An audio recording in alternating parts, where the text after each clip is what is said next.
Hi, everybody. Welcome to the Recovery from Relapse meeting. Today it is the 23rd of September 2025, and I'm absolutely delighted to welcome Edel P today. Edel came to OA in January 2022, and she's from Kildare in Ireland. So, Edel, take it away, my love. Rita, thanks so much for this opportunity to share my own experience, strength, and hope today. And thank you to my higher power who's with me right this minute, today, and every day. And I'm so grateful for that. What I would say is I most certainly was born a compulsive overeater. I do not remember a time when I wasn't overeating, when I wasn't obsessed with food, wanting more even when I was actually sitting down eating, wanting more, scoping the table. Is there anything going to be left that I can grab? Is anyone leaving anything on their plate? So as I got a little bit older in primary school, I remember age 9 upwards, I would steal money from my parents, little small amounts, to be able to go to the shop and buy sweets. It was a constant. I just wanted food, and in particular, I suppose back then, sugar.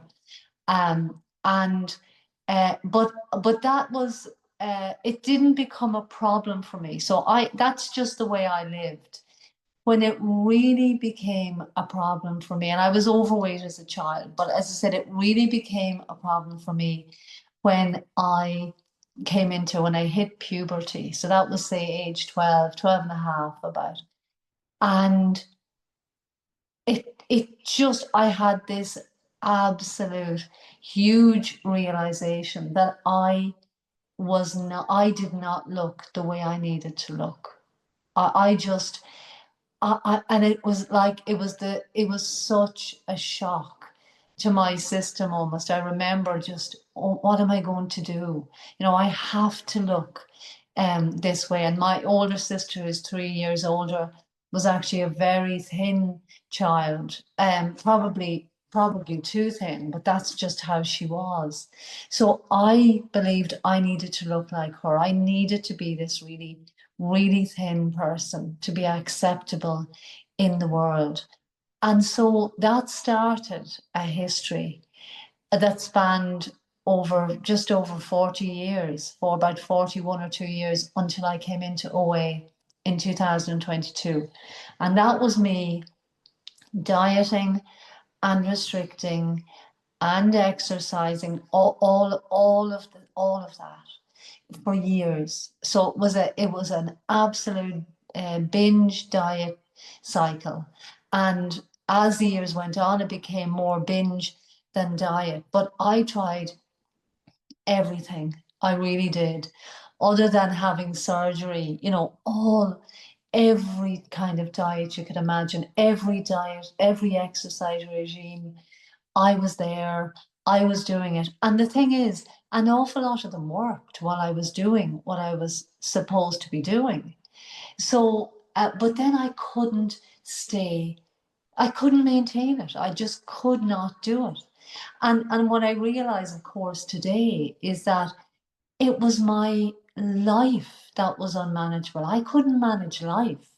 So it wasn't just food. And obviously, food was the presenting issue. And oh, if only I could stop eating this, or if I could eat more of that. No, it was my life. So the way I'm not wired the way normal people are. So the way I think leads to me building up resentments, feeling an awful lot of fear. That's how I was going through the world, in a very, very frightened state, feeling like a victim, building up huge resentments. And so I would eat because these emotions were so uncomfortable. I would eat. I couldn't stop myself. I would stuff food down, and it numbed the emotion. I didn't realize that at the time. I can say that now, but that's what I was doing. But I would also eat, that's the thing, when I was happy. So if I was, something happened that was amazing, I won a little competition or something like that, and I was thrilled with myself, I would overeat. So it's like any kind of strong emotion, whether it was positive or negative, would have me running into the food. It was literally my crutch, my safety net, my rock. It was all of those things. And as the years went on, my eating got worse and worse.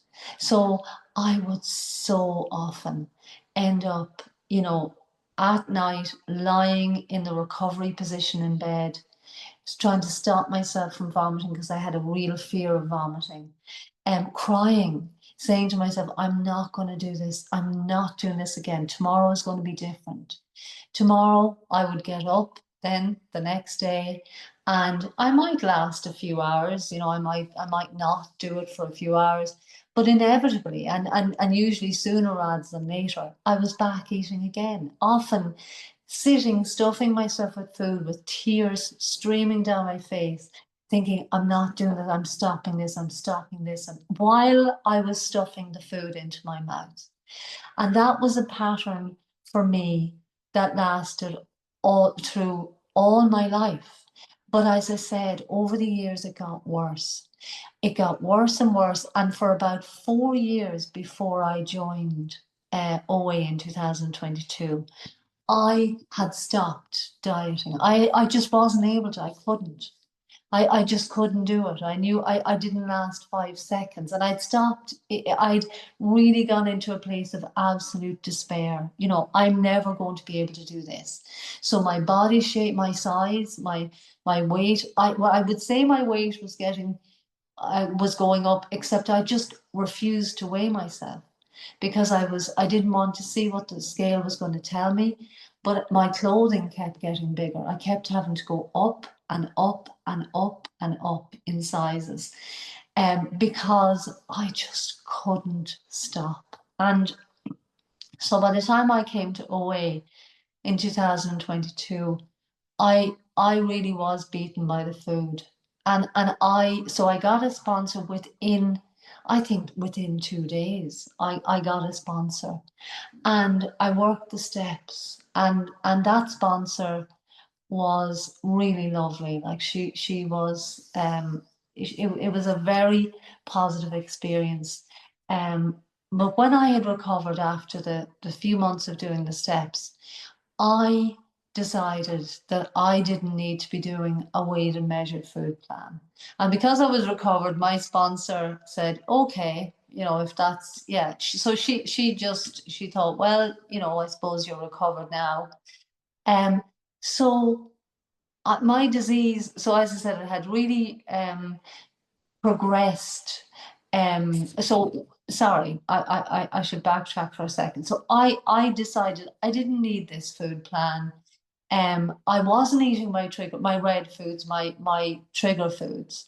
But what I was doing was restricting the number of meals I was eating and then binging at one meal on those green foods, like eating huge volumes. Now, volume eating is one of my behaviors, but I just ignored that because, as far as I was concerned, I knew what I needed in my food. So I was working my program, treating myself as recovered, um, but really in total self-will around my food, completely. So, um, I just felt completely hopeless. And I ended up then, after 11 months in program as a recovered, what I thought I was recovered, I ended up in relapse. And the disease had progressed significantly, even from the start of 22 to the end when I relapsed. My eating for the period of that relapse was horrendous. It was actually the worst I'd ever experienced. It really was. So I was in complete despair. So it was really, I was thinking, okay, I've worked the steps. I've now I'm back in the food. Like, how did that happen? How did this happen? I just felt so hopeless. It was honestly like I was sitting in the pitch dark. For anyone who lives out the country, not in a town, where when it's dark, when you walk outside, you can't see your hand, it's so black. It felt like I was in pitch darkness. I didn't know there was a light switch. And you know what? Even if I had known, I would have just assumed the switch was faulty because I'd switched it on before. I thought it was in the permanent on position. And here I was, back in pitch darkness. So I had nowhere to go. I was in such despair. And you know, I am so happy to say that I was absolutely saved by my higher power, who I wasn't trusting at that time. Obviously, I was back in relapse, but um, I think my sponsor described it as a God search and rescue mission for me, because while I was in that relapse, I had the urge to go to the OA birthday party in LA. Now, I had never, and I was ignoring it, but I heard it was as if my higher power had set it up, because every outreach call I went on, somebody was saying, I'm going, or somebody I know is going. So I went. And I heard the person who was going to be my next speaker speak over the course of that weekend. And I wanted what she had. And her eating, her history of eating had been absolutely horrendous. I could identify so much with what she had. And here she was, glowing with recovery. So I was blessed that she agreed to take me to the steps. I got a nutritionist. I went on a weighed and measured food plan. Even though I didn't like it, I liked the idea of it. And I still follow that to this day. So today I've been recovered one day at a time since April of 23, and abstinence since January of 23. And I have complete neutrality around food and an absolute blessed life. But I had to look at, like, what happened? How did I end up sitting in the dark, having switched the light on, you know, all those months before that? So, I mean, page 58 of the big book in the chapter Working with Others tells me that those who don't recover are constitutionally, if they can't recover, they're constitutionally incapable of being honest with themselves. But everyone else is capable of recovering if they're honest.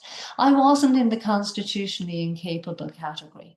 So it meant that I was dishonest. So I had to look at, where was the dishonesty? Where had it been? So, as I said before, volume eating is one of my behaviors. So, and when I got recovered first time around, as I said, I refused to follow a weighed and measured food plan, despite knowing volume eating was one of my behaviors. I thought I knew best about what I should eat. I was not prepared to hand over control of my food to a higher power. And that led to my absolute undoing. So, second time round, after my relapse, I was willing to do whatever it took to recover, including following a food plan. And today, as I said, that food plan plays a really significant part in protecting me from this disease. So, the bottom line here is that I do not have the power on my own. Step one tells me this: I will never have the power to manage this disease. My life is unmanageable for me as Edel, as a human being, totally unmanageable. So I need power. This disease has to be fought. I can't do it. I'm like a little ant, looking up an enormous mountain. I can't. It's huge. It's so much bigger than me. I need a higher power that is way bigger than that mountain, that is able to fight that disease every day. And I need to be able to connect, like plug into that power every day and stay connected to it and make sure I don't get disconnected. So, Left today. thanks, Min. The dishonesty again. Step two requires me to believe that in a power greater than myself that can restore me to sanity. So what I realized was that my concept of a higher power was not adequate the first time around. So I was brought up in a religious household, and even though I didn't practice that religion anymore, I had a concept of a higher power. So I didn't think I needed to choose a God of my understanding like other people might have to. So I didn't take time to examine my relationship with the God of my childhood. I didn't consider whether my concept of God was inadequate.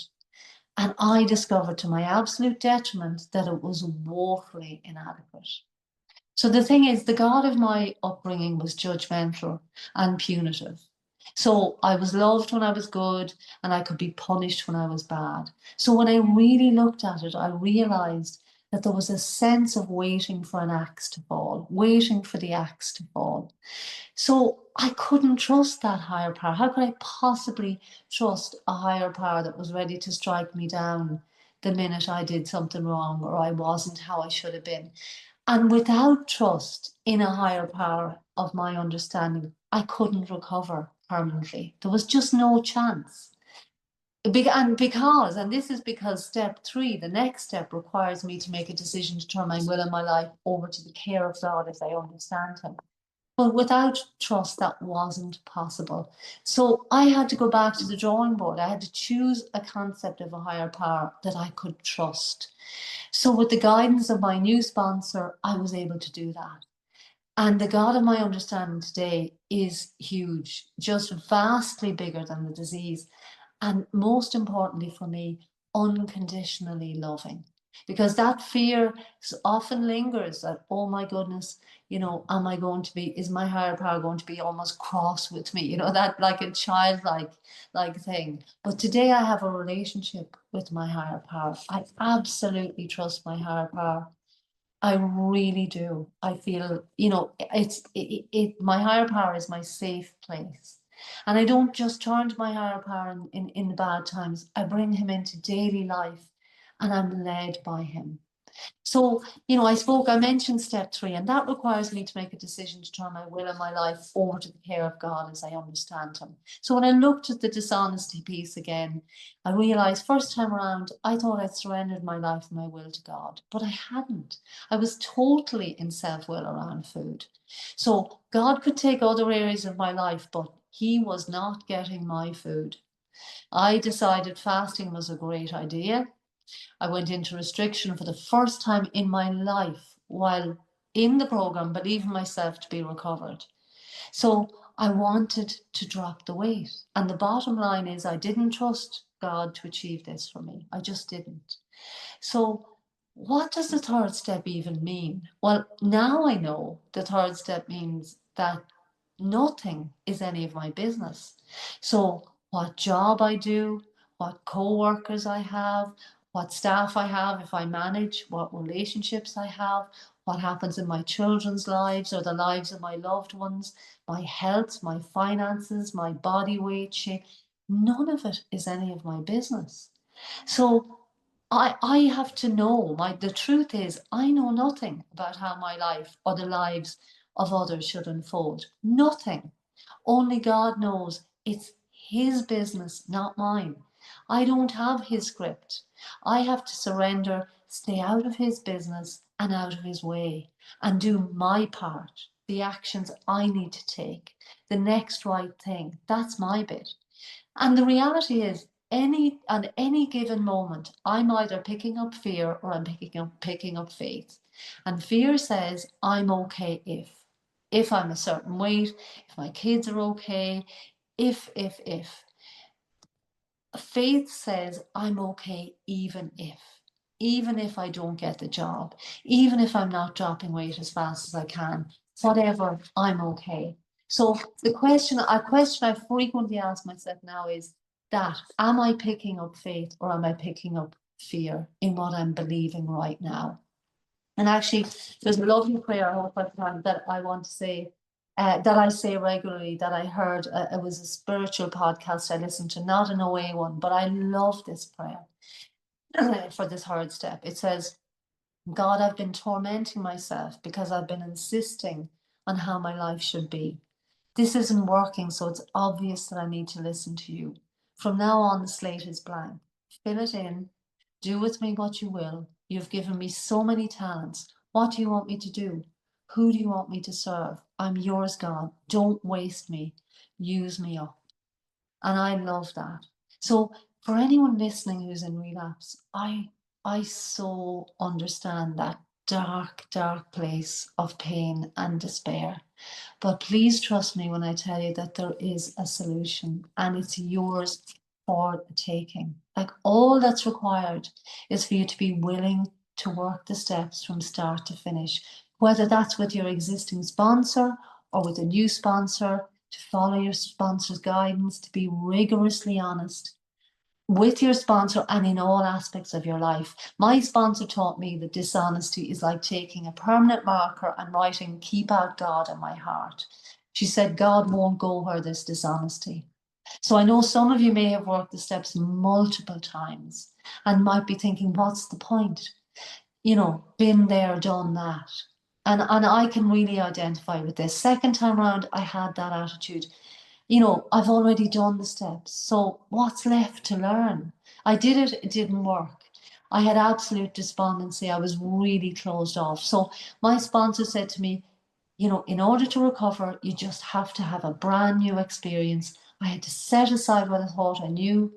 So second time around, I had the attitude, you know, I basically had to set aside that belief that I had done it and it didn't work. I needed just a new experience. So what worked for me was having the willingness to set everything aside that I thought I knew about the steps in recovery. I said the set aside prayer at the start of every meeting with my sponsor, and I had an amazing new experience and emerged with a much deeper understanding of the steps and this program than I'd previously had. And I'm now privileged to be able to share this with other people. So relapse at the time felt like the worst thing in the world when it happened, but it turned out to be a blessing in disguise. I just keep it really simple. I remind myself every day that I don't have the power to fight this disease, that God does.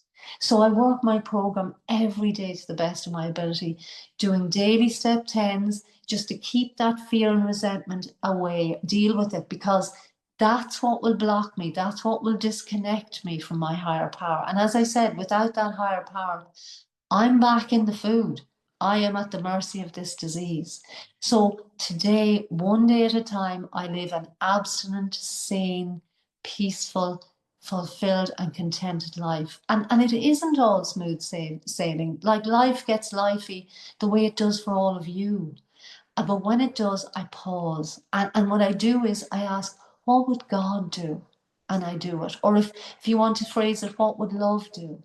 And I do it. And then I ask myself, what would Edel do? What would fear and ego do? Don't do it. So I know what I need to do and I know what not to do. So I basically often have to go against my own instinct here. So the 12-step way of life really has given me a blueprint for living. It's such an effective way of living my life. So each day I use the program, work the program, use my 10-step, give service, do what I need to do to keep connected with this program, and most importantly with my higher power. And then my higher power does the rest. And what I'd say to finish is, what I know for sure is that however bleak and hopeless it seems right now if you're in relapse, and I really know how bleak that place is, recovery is waiting for you. If you're in the habit of referring to yourself as a chronic relapser, or even just as someone who always relapses, throw away that label. Just tear it up, throw it away. You're today, right this second, it's all new. Forget about the past. Pick up the program of recovery that's laid out in the big book. Work the steps with a sponsor. Take the actions. You'll be inspiring others and sharing your story of recovery on this platform or loads of other platforms in the not too distant future. Recovery is here. There is a solution. It's in the steps. I didn't think it was possible. It absolutely is. So yeah, thank you for hearing me today. Oh, Adele, thank you. What a beautiful message of depth and weight. And I'm just going to read a little paragraph, page 32 of the big book. It says, then he fell victim to a belief which practically every alcoholic has, that his long period of sobriety and self-discipline had qualified him to drink as other men. Out came his carpet slippers and a bottle. In 2 months, he was in a hospital, puzzled and humiliated. He tried to regulate his drinking for a while, making several trips to the hospital meantime. Then, gathering all his forces, he attempted to stop altogether and found he could not. Every means of solving his problem which money could buy was at his disposal. Every attempt failed. Though a robust man at retirement, he went to pieces quickly and was dead within 4 years. This case contains a powerful lesson. Most of us have believed that if we remain sober for a long stretch, we could thereafter drink normally. But here's a man who at 55 years found he was just where he'd left off at 30. We have seen the truth demonstrated again and again. Once an alcoholic, always an alcoholic. And then it goes on to say, if we are planning to stop drinking, there must be no reservation of any kind, nor any lurking notion that someday we will be immune to alcohol.